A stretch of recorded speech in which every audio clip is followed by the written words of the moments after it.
Imagine running a business where every single time you make a sale, you just lose millions of dollars. Right, which is just a terrible business model. Exactly. But now imagine keeping that business open, like on purpose, for 70 years. Yeah, that's the core contradiction we're looking at today. It really is. So welcome to the deep dive. Today, we are heading to the Tongass National Forest, and we're looking at a financial and logistical landscape that just completely inverts every fundamental law of commerce. It really does, because if you manufacture a product, let's just say a couch, Wow. you figure out the cost of materials, the labor, and, the cost of delivering it. Right, basic math. Yeah, the unbreakable rule is that the price tag on that couch has to be higher than your internal costs.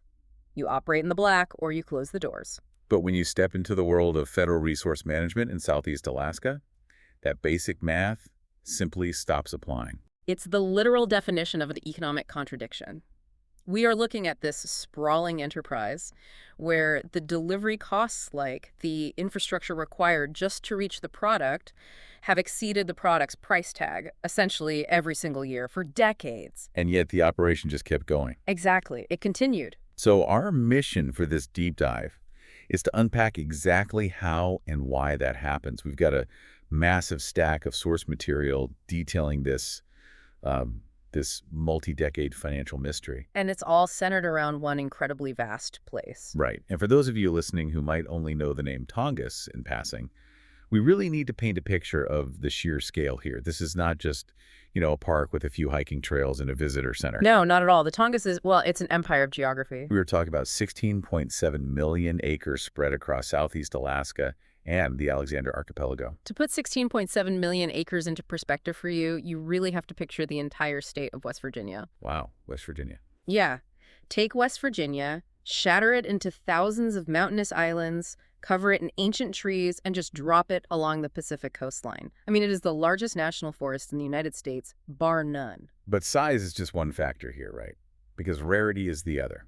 The Tongass is the largest intact temperate rainforest left on Earth. Which is an incredibly rare ecosystem. You have around 5 million acres of old-growth forest. That means towering Sitka spruce, western hemlock, yellow cedar trees that have literally been standing for centuries. It's a biological powerhouse. You've got brown and black bears, bald eagles, the Alexander Archipelago wolf. And crucially, all 5 species of Pacific salmon. Right, which is vital. But despite all that ecological value, the central, entirely unsettled question we're analyzing today is this. Should taxpayers pay to log a rainforest that loses money? And what makes this so compelling, I think, is that we aren't just looking at the classic framing of, trees versus chainsaws. No, those buyers are way too simple for this. Right. This is a deeply human chronological story. It's about the economics of extraction, the survival of really isolated rural communities, and what happens when the federal government structurally privatizes the gains of an industry, but socializes its losses. And before we get into the timeline, we really need to make something crystal clear about our approach today. Yes, absolutely. Our sources contain viewpoints from across the entire political and social spectrum. We'll be discussing highly debated policies, statements from left-leaning and right-leaning political figures, and just fierce disagreements over land use. And to be clear to you listening, we are not taking sides here. Not at all. We are impartially reporting on the content provided in our source dossier. We're tracing the arguments exactly as they're laid out, just to help you understand this deeply polarizing issue. The goal is clarity, not advocacy. And to get that clarity, we have a phenomenal stack of sources to draw from. We've got federal rulemaking notices straight from the Federal Register, historical data on these crazy 50-year timber contracts, and incredibly detailed financial reports from a nonpartisan budget watchdog group called Taxpayers for Common Sense. We also have statements from the current Alaska congressional delegation, alongside the deeply rooted perspectives of local indigenous elders and fishing groups. So, to understand the live mid-rulemaking lawsuits and all the political whiplash we are seeing right now in mid-2026, you can't just look at today. You have to understand how this machine was originally built. Right, we have to rewind to 1951. Okay, set the scene for us. Well, if you look at the world map in 1951, you are in the early, deeply paranoid era of the Cold War. The federal government in Washington, D.C. is looking at Southeast Alaska, which, remember, isn't even a state yet. Right, Alaska statehood isn't until 1959. Exactly. So they see this vast, largely unpopulated, incredibly remote coastline that is strategically very vulnerable. It's essentially empty in terms of industrial infrastructure, and it practically shares a neighborhood with the Soviet Union. Yeah, post-World War II anxieties in the Pacific were just at an all-time high. So the geopolitical mandate became clear, right? The United States needed permanent settlement. They needed a robust, permanent domestic industry to act as an anchor in Southeast Alaska. The government wanted to incentivize a population boom, they wanted infrastructure, and they specifically wanted a steady, reliable domestic pulp industry right there on the Pacific coast. But the problem, as literally any developer will tell you, is that building a major industrial center in a remote, rainy, mountainous archipelago is absurdly expensive. Oh, it's astronomically expensive. It is incredibly risky for a private company to just do on its own. Which is why the federal government stepped in, and they offered a level of security that is almost unheard of in modern resource extraction. They offered 50-year contracts, Half a century. half a century of guaranteed access to billions of board feet of Tongass timber. And a board foot, just for those unfamiliar with timber metrics, it's a volume measurement. It's 12 inches by 12 inches by 1 inch thick. And we're talking billions of those. Yeah. Billions. This wasn't a standard short-term lease where a logging company has to bid and compete at auction every few years. Right. This was the federal government making a promise. They basically said, if you build the mills, if you bring the people, we guarantee we will feed your machines with our trees until the 21st century. And two large players actually took that deal. You had the Ketchikan Pulp Company, or KPC, which set up shop at Ward Cove in 1954. And soon after, you had the Japanese-owned Alaska Pulp Corporation, APC, which built a massive facility in Sitka. Those two 50-year contracts became the absolute defining feature of the region's economy. Because they weren't just building mills, they were building towns. Right. From 1954 onward, KPC and APC were the economic spine of Ketchikan and Sitka. When we talk about the lived experience of these places, you really have to picture what Ketchikan looked like in the 1960s and 70s. The sources mentioned that the smell of the pulp mill was just omnipresent. Yeah, and locals literally called it the smell of money. I mean, these facilities provided steady year-round wages in a place where, honestly, winter usually shuts everything down. They funded the local tax base, which built the schools, the bowling alleys, the roads. They literally built a middle class in a harsh, remote environment where building a middle class was a monumentally difficult thing to do. And to understand the modern political landscape in Alaska, to understand the deep resentment that exists in these timber towns today when they hear from Washington, you really have to absorb this historical foundation. Exactly. The local economic jobs argument that we hear from politicians today isn't just some abstract talking point. No, it is rooted in a generation of real families who moved to Alaska, worked incredibly hard, and built their entire lives around a promise made by the federal government. It wasn't merely a business venture. It was a federally subsidized settlement policy. The underlying mechanic here is that the government subsidized the creation of these towns to serve a national security goal. But in doing so, they set up a profound structural dependency on federal timber sales. Right. The economy in these towns was never truly governed by free market forces. It was governed by federal policy. So if the government guaranteed the wood and the companies built the mills, how did the math go so catastrophically wrong? Well, keeping those towns running and keeping those pulp mills fed with billions of board feet of timber required a logistical effort that was, frankly, just astronomical. And that logistical effort is the direct cause of the financial gap at the very heart of this deep dive. We have to examine the brutal geography of the Tongass. When you picture logging, if you're from the lower 48, you probably picture a crew driving up a dirt road in a pickup truck, cutting down some pines and loading them onto an 18-wheeler. Right, and then it just drives down a highway to a sawmill. It's terrestrial. It's connected to an existing road network. But the Tongass is not that. The Tongass is an archipelago of islands and coastal mountains. It is incredibly steep. It is incredibly wet. Being a rainforest, some areas receive well over 100 inches of rain a year, and it is entirely remote. You cannot just put a tree on a truck and drive it to Seattle. The timber has to move by water, it has to be dragged down to the coastline, bundled together in massive rafts, or loaded onto barges. But wait, before you can even put it on a barge, you have to actually get to the tree. Right, and here is where the mechanics of federal resource management become really fascinating. The U.S. Forest Service, in this scenario, doesn't just act like a landlord who signs a piece of paper and tells a logging company to have at it. No, the government is the developer. Yes. The Forest Service employs the cruisers who survey the timber units. They administer the sales. And this is the key to the entire financial contradiction. They build and maintain the roads. Which is no small feat in that terrain. Not at all.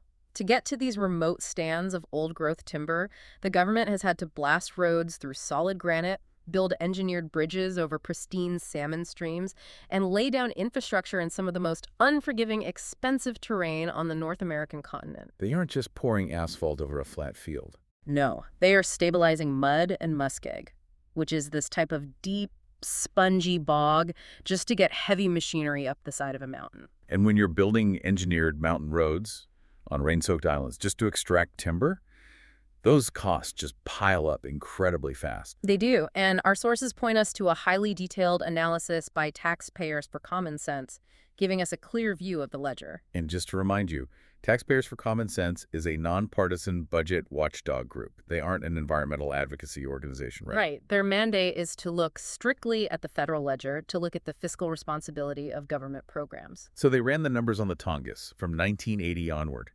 and they found that the timber sales generated roughly $227 million in revenue for the government. Which is the money coming in from the timber companies paying for the right to harvest the trees. Right, and $227 million sounds like a substantial amount of money until you look at the expenditure side of the ledger. Because the costs to the U.S. Treasury, the surveying, the administration, and primarily that road building we talked about, totaled roughly $1.96 billion.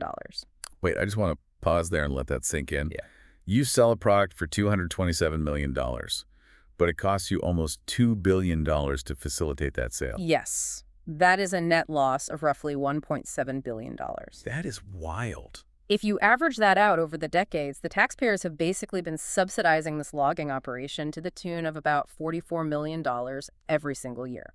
I really want to pull on that thread because the physical legacy of this deficit is staggering.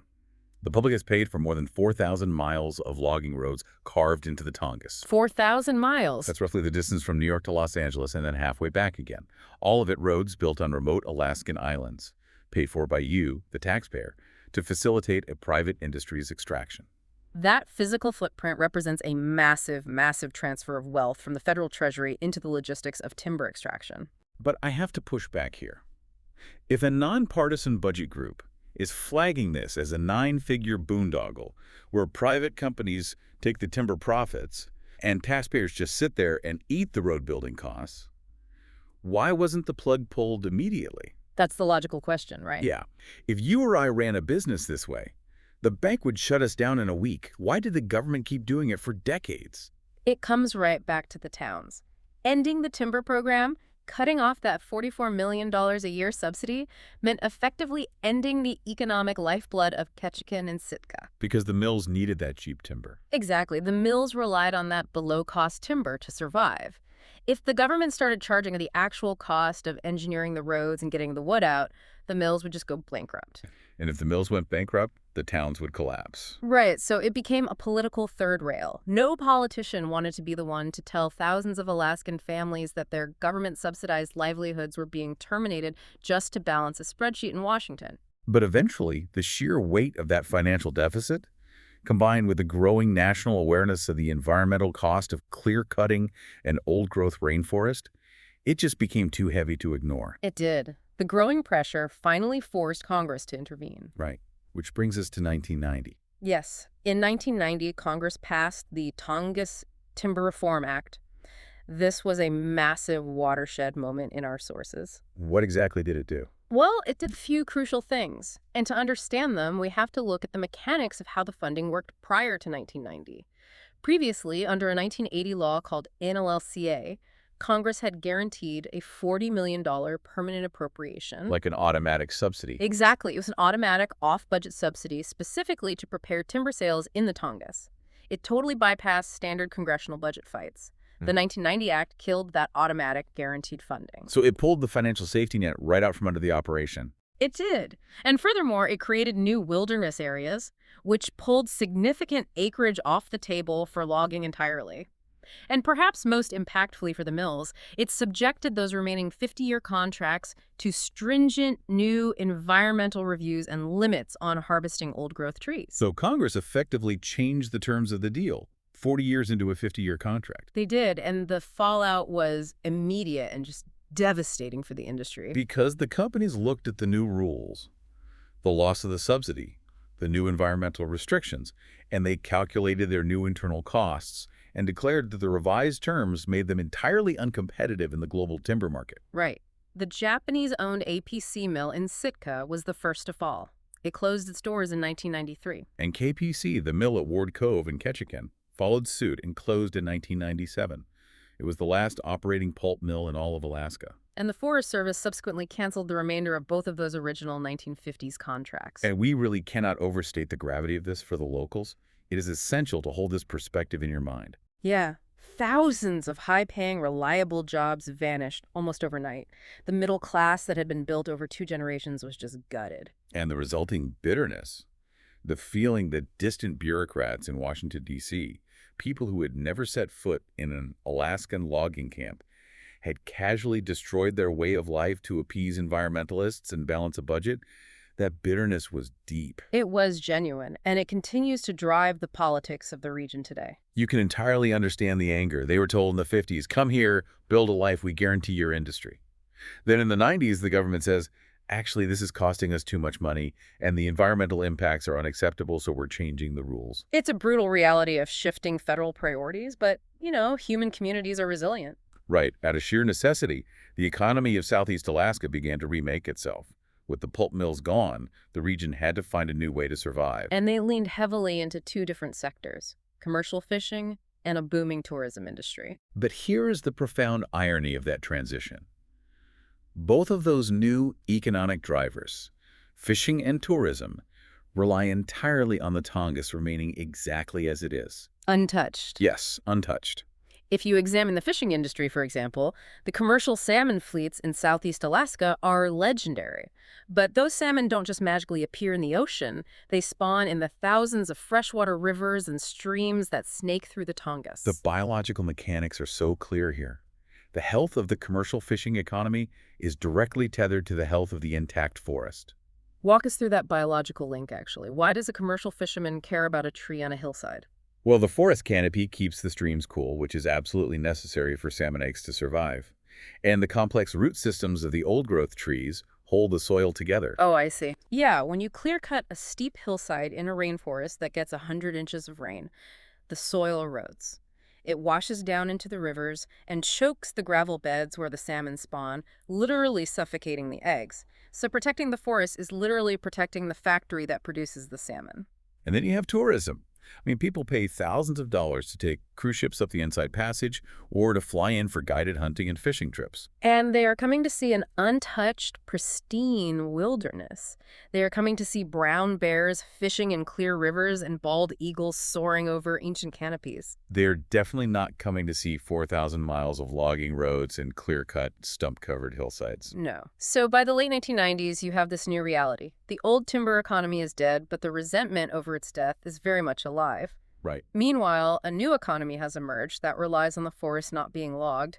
And this tension sets the stage for a massive 2-decade-long clash over what to do with the remaining roadless areas of the Tongass. Which brings us to the year 2001, and one of the most contentious pieces of environmental policy in modern American history, the Roadless Area Conservation Rule. Yes. With the mega mills closed, the battleground shifted. It was no longer about Congress reforming contracts. The fight moved directly to the executive branch. In January of 2001, in the final days of the Clinton administration, the Forest Service finalized the Roadless Rule. And this was a sweeping national directive. It froze new road building and barred most commercial logging across 58.5 million acres of national forest land nationwide. But the Tongass was the single biggest piece of that pie. Of those 58.5 million acres, roughly 9.3 million were in the Tongass.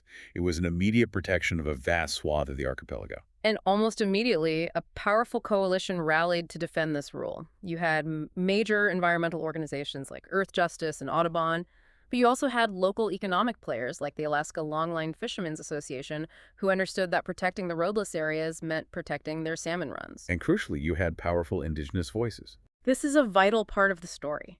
The Tongass is the traditional homeland of the Tlingit, Haida, and Tsimshian peoples. Their ties to this forest go back millennia. Long before the Russians, long before the Americans, long before anyone conceived of a 50-year pulp contract. Exactly. For many of these communities, the Roadless Rule was seen as a vital protection for their subsistence way of life. Our sources detail how Tlingit or Tlingit elders have actively gathered, such as in Juneau, to passionately defend the Roadless Rule. Because they rely on the intact forest for salmon, for foraging, and critically, for the habitat of the Sitka black-tailed deer. Right, the forest isn't just an economic resource to them, it is a cultural and spiritual foundation. They view the intact ancient forest as a vital buffer against climate change, preserving their way of life for future generations. But we need to embrace the nuance of our source material here. We cannot paint the indigenous perspective with a single broad brush, because this is much more complex than just a unified stance against logging. I'm glad you brought that up, and I want to pause and clarify this because it's essential for understanding the complexity of the region. Native opinion on the Tongass and the Roadless Rule is not monolithic. Right. While many tribal governments and respected elders largely defend the rule to protect subsistence and cultural heritage, there are also various Alaska Native, regional, and village corporations that hold their own significant timber interests. And this traces back to how land claims were settled in Alaska, right? Under the Alaska Native Claims Settlement Act, or ANCSA. Exactly. These native corporations were created with a specific mandate to generate economic returns for their shareholders, who were Native Alaskans. For some of those corporations, timber harvesting on their lands and having access through federal lands is a legitimate and desired economic engine. So you have a highly diverse, nuanced indigenous perspective on resource management. You have tribal governments focused on sovereignty and subsistence, right alongside native corporations focused on fiduciary duty and economic development. It absolutely does not fit neatly into a simple pro-logging or anti-logging box. Adding another layer to this complexity is the global perspective on the Tongass, specifically regarding carbon. The Tongass isn't just a local resource, it's a global asset. It is one of the most carbon-dense forests on Earth. Those ancient Sitka spruce and hemlocks are essentially giant, living carbon vaults. They are just pulling carbon dioxide out of the atmosphere and locking it in their wood and in the deep soil. Which introduces a fascinating, albeit unresolved, economic argument from our sources. What is the value of the Tongass as a carbon offset asset? Well, as the global market for carbon credits grows, there is a strong theoretical argument that the forest is worth far more left standing acting as a carbon sink than it is cut down for lumber. Especially when you factor in the massive federal subsidies required to cut it down. Exactly. However, the exact mechanisms of how to price that carbon value against traditional timber revenue and how to monetize it for the local communities, that remains a highly debated and unresolved question in the source material. So you have all these colliding forces. The bitter remnants of the timber industry, the thriving new fishing and tourism sectors, the complex web of indigenous rights and corporate interests, and the global imperative of carbon sequestration. It's a lot. It is. How does the federal government manage this incredibly volatile mix? Well, by essentially changing the rules every time a new president is sworn in. The timeline of the Roadless Rule is enough to give anyone whiplash. Seriously. The rule is implemented in 2001. Almost immediately, the litigation begins. By 2003, the Bush administration grants an exemption, taking the Tongass out of the Roadless Rule entirely. Then the courts get involved, reversing that exemption. The rule is reinstated. Fast forward to 2020. The Trump administration initiates a major rulemaking process and officially exempts the Tongass again, effectively opening up those 9.3 million acres to potential logging. Then the administration changes again. In 2023, the Biden administration reinstates the Roadless Rule protections for the Tongass. And they go even further, adopting a new strategy that pivots the Forest Service away from large-scale old-growth sales entirely, focusing instead on second-growth timber. Which are trees that have grown back in areas that were already logged decades ago. Right. It is the definition of regulatory instability. Imagine trying to run a business or plan a community's future or manage a multi-generational subsistence lifestyle when the foundational rules governing 16 million acres of your backyard change every 4 to 8 years. I liken it to trying to build a 10-story hotel. But the city council changes the fundamental zoning laws every time you pour a new floor of concrete. You can't plan, you can't invest, you can't settle. It leaves everyone, the loggers, the fishermen, the indigenous groups, the environmentalists, completely in the dark about what the future holds. And that dizzying, deeply frustrating seesaw brings us to the present day. Because as of mid-2026, the seesaw is swinging harder than it ever has before. This brings us to the most recent flashpoint in our sources. On June 23, 2025, Agriculture Secretary Brooke Rollins made a major announcement. She declared the administration's intent to rescind the Roadless Rule nationwide. And crucially, under Executive Order 14153, which is titled Unleashing Alaska's Extraordinary Resource Potential, the Tongass would be expressly carved out of the 2001 rule. The intent is to return those 9.3 million acres of the Tongass and to add roughly 190,000 acres back into the pool of what is called suitable timber inventory. And we really need to give full, impartial airtime to the proponents of this repeal because their arguments are significant and they go far beyond just wanting to cut down trees for lumber. Absolutely. The Alaska Congressional Delegation Senators Dan Sullivan and Lisa Murkowski and Representative Nick Begich have been fierce advocates for this rescission. Their focus is heavily on the broader economic and infrastructural needs of these remote island communities. Let's talk about what it actually means to live on an island in southeast Alaska that is surrounded by a federal roadless area. It means you are effectively trapped by a bureaucratic designation. The delegation's argument is that the Roadless Rule wasn't just stopping logging, it was suffocating the communities. Well, if you want to develop mineral resources, you can't, because you can't build a road to access them. If you want to connect two isolated towns with a basic road so they can share medical services, consolidate a school district, or just visit family without taking a ferry or a float plane, you can't. And perhaps the most critical issue they raise is energy. These island towns often rely on incredibly expensive, polluting diesel generators for their electricity because they are entirely disconnected from any broader grid. And that diesel has to be barged in, which drives the cost of living through the roof. But there is massive potential for clean hydropower projects in southeast Alaska. Huge potential. But to build a dam and run transmission lines, you often have to cross federal land.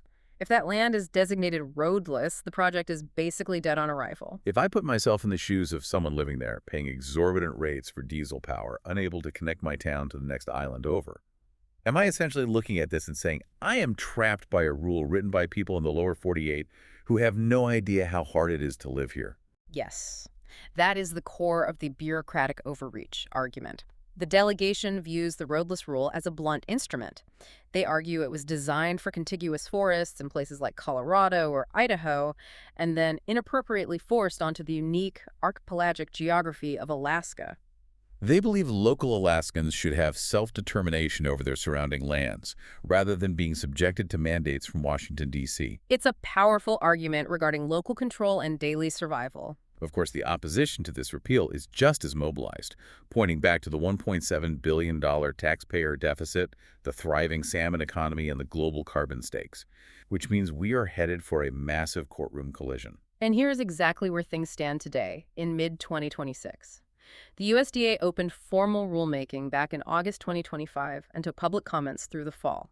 The proposed rule and the draft Environmental Impact Statement, the EIS, dropped in early 2026. We should probably define what an environmental impact statement actually is, because it sounds like a generic memo, but it's really not. Oh, not at all. An EIS is a massive, legally binding document.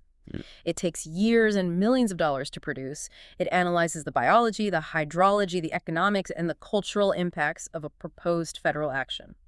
It's essentially the government's attempt to build a bulletproof legal defense for what they're about to do. Exactly. And the final rule based on this EIS is expected late this year. But nobody expects the final rule to be the end of it, right? Right. Not a chance. Groups like Earth Justice have already signaled that imminent litigation is coming. The legal battles are going to be incredibly complex. What are they going to fight over? Well, they'll fight over the biological definitions, whether harvesting should be strictly limited to already rotted second-growth timber, which has lower economic value but is easier to justify ecologically, versus ancient old-growth timber, which is highly valuable for clear, tight-grained wood but is ecologically irreplaceable. And they will definitely fight over the jobs math. Yes, the economic projections will be scrutinized endlessly. Will a renewed timber program actually create durable employment? Or will it just jeopardize the much larger workforce currently employed in the fishing and tourism sectors? So as we look at this mid-rulemaking reality, what is the ultimate synthesis of all this source material? The fundamental, fiercely contested issue remains totally unresolved. Will resuming logging in the Tongass resurrect a self-sustaining timber economy for Alaska? Or will it simply recreate the same annual deficits of the past, socializing the losses onto the American taxpayer while threatening the existing sustainable industries that have taken its place? It's an incredible tangled web. As we bring this deep dive in for a landing, let's just quickly summarize the arc we've just traveled. Sure. We have traced a 75-year history of the Tongass National Forest. We started with a Cold War mandate in the 1950s that demanded the government build a timber industry at any cost, leading to 50-year contracts and subsidized mill towns. We followed that through the painful, deeply disruptive mill closures of the 1990s, when the reality of the federal ledger and rising environmental concerns finally forced a change in policy. And we've tracked the dizzying two-decade ping-pong match of the Roadless Rule in the 21st century. As of June 2026, the largest intact temperate rainforest on Earth remains caught in a tug-of-war between two vastly different visions. On one side, you have the very real local necessity for infrastructure, jobs, energy independence, and self-determination. And on the other side, you have a national and global imperative for fiscal responsibility, preserving vital salmon habitats and protecting a global carbon vault. Right now, nobody knows who will ultimately win or who will ultimately pay the price. It is a textbook example of how complicated public land management becomes when the economics of extraction collide with both environmental realities and human survival. It really is. Which leaves me with a final, slightly provocative thought for you to mull over as we end this. We've talked about how the entire history of the Tongass has been treated as an accounting exercise, where the only way to generate revenue was to cut a tree down, even when we knew that cutting that tree cost the government more money than it made. Right. The paradigm has always been extraction equals value. But as the world scrambles to understand the economics of climate change, and as voluntary carbon markets become increasingly sophisticated, what if that entire ledger flips? What if we are looking at this all wrong? That's a fascinating question. Could we soon see a future where the federal government, instead of subsidizing timber companies to build roads, actually issues modern 50-year contracts to local Alaskan communities and indigenous tribes? Wow. Imagine paying those same millions of dollars in subsidies specifically to manage the forest as an untouched living carbon vault. If the public is destined to pay either way, whether engineering logging roads or funding conservation, could the new, most valuable commodity in the 21st century simply be leaving the rainforest alone? That is definitely something to think about. Thank you for joining us on this deep dive. Keep questioning the real cost of the resources around you, and remember, sometimes the business with the broken margins is trying to tell us something about the product itself.